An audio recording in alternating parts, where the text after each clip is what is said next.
Hey guys, welcome back to Eversoul. In today's video, we're going to be doing a progression guide to progress faster inside the game. Some tips that you can use to hopefully boost your progression. Now, some of these tips are targeted towards newer players, but if you have been playing for a while, some of these tips really do apply, and if you've been missing out on them, you can really boost your progression by using those. Now, before we get into it, I just wanted to say that this is the new channel we're on, so if you're coming from the other channel that we started with content, we are going to gradually shift all Eversoul content onto this channel, so make sure you sub up, put the notification bell on, because this is where we will start putting more and more uploads as we transition over to this channel.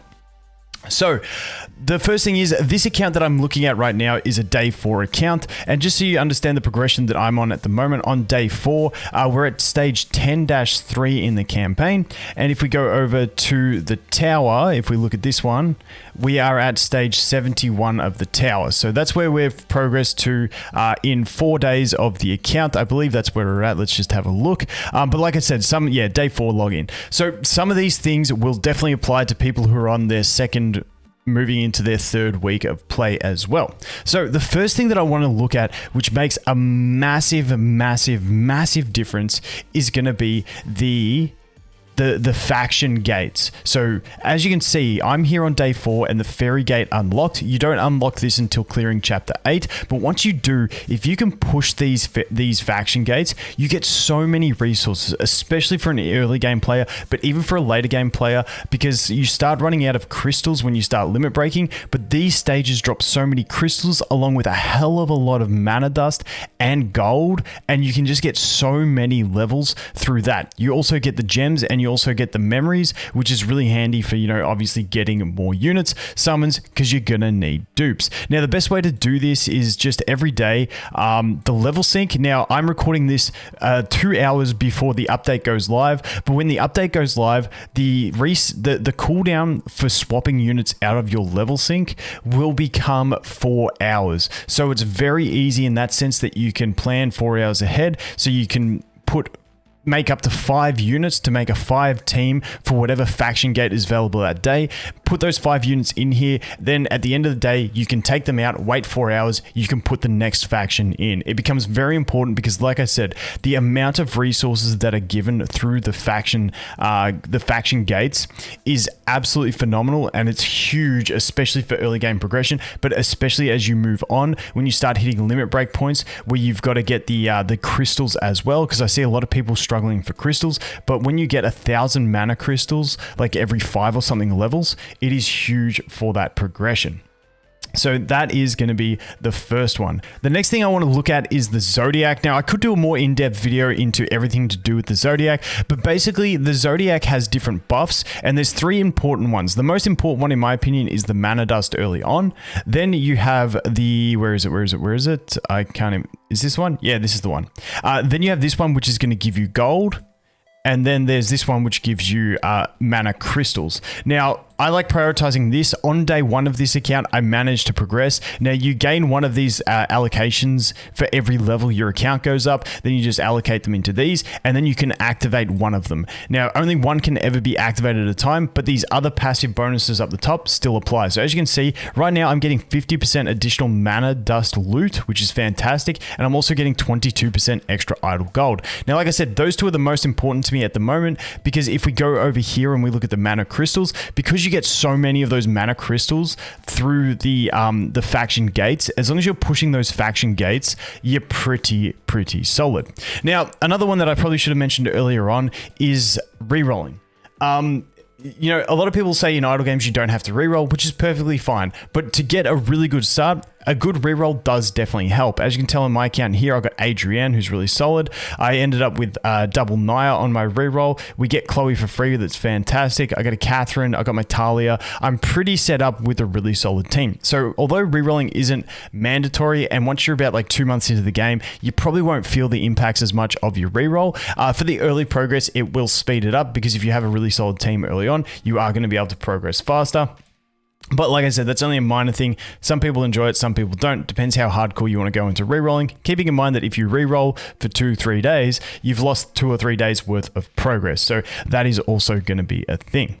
As we move past that, I want to talk about summons. Now, as you can see on my account, I'm saving summons. That is for YouTube content purposes. It's fun to make content and save stuff and do summons like that. In general, you don't really want to hold out on your summons too much. You do want to hold out on your faction tickets until the faction that you want is, but in general, your normal summon tickets, you can just spam away, and your gems, you have the option of saving for a pickup banner that you want, or you can use them on normal banner. It's up to you. It's definitely preference. They're going to be rolling new banners through, so there will definitely be stages at which you would want to start saving your gems for a specific banner. But in general, your normal summons, you can save for new heroes to come out, but the reason I say early on, especially, you don't want to really save, especially your normal tickets and your friendship summons, and you want to use your type summons once the type you want's around, is because if we go over to the arc here, and we go to release soul, I can't actually show you because I don't have any, but when you get common heroes, you can release their souls, and it's going to actually give you a lot extra mana crystals, but also an extra currency that you're going to be able to use in the release shop to go ahead and get some more epic heroes, which is going to further help your progression. On top of that, by summoning more, you're going to get more dupes of your characters, which is going to allow you to ascend them further, which is going to be very important for getting more power. On top of that, it's also going to give you a bunch more of the rare heroes, which then you can ascend and use as fodder for your other heroes. So basic TLDR, normal summons, go nuts. If you really want to save, you can, but in general, you're going to progress probably faster if you use those ones. Gems you can save for specific banners if you know they're coming up, and then your friendships and your type summons, use them pretty much ASAP. Type summons, wait for the type you're wanting. Next on the list is a massive one, and that is using friends.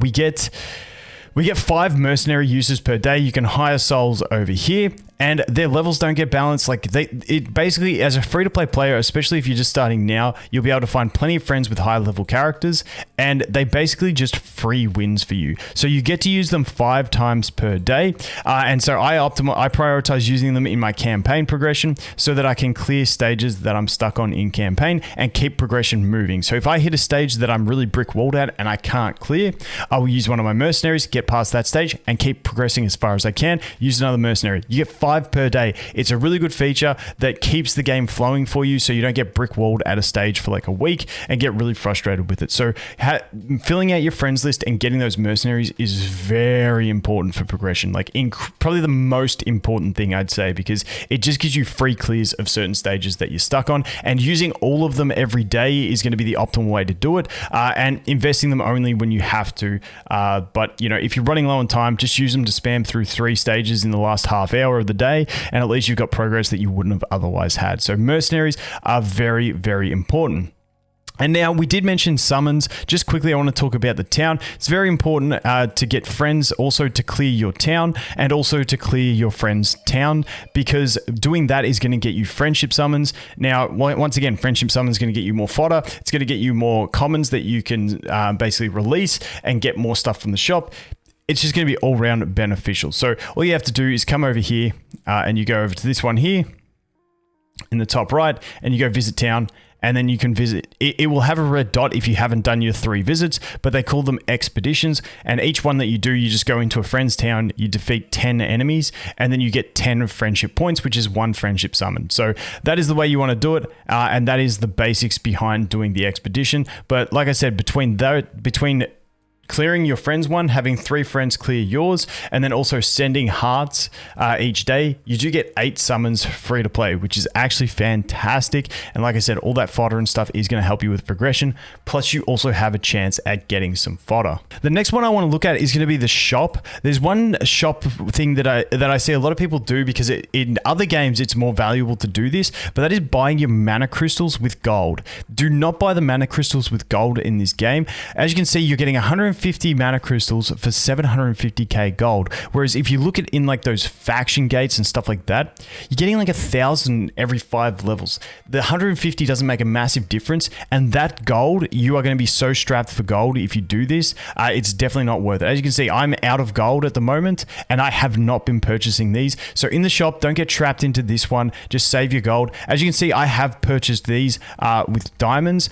probably not the optimal way. It's just something I'm experimenting with. So don't see me buying the mana dust and think it's optimal. I'm still testing it out because I am saving diamonds on this account. So this is more of an experiment for me. I wouldn't suggest you do that right away. It will give you more experience, but it will hinder your summons. So I haven't decided what I want to do there. That's just an experiment that I've got running at the moment. And like I said, this is the release shop over here, where as you summon those common heroes, you'll get this currency, and eventually you'll be able to get soul memories, which is going to get you an epic hero, which is actually fantastic and really helpful. And the final tip for fast progression is your team. Now, this is one I'm not going to go in depth in here. I have other videos that I've made over on the other channel. I'll be making more videos on this channel as well, talking about team compositions as they evolve, as we get new units. So optimizing your team as you go is definitely a good one. I do have a video that I'll leave linked in the description going through the meta teams at the moment in the game. So teams will continuously evolve. Keep that in mind,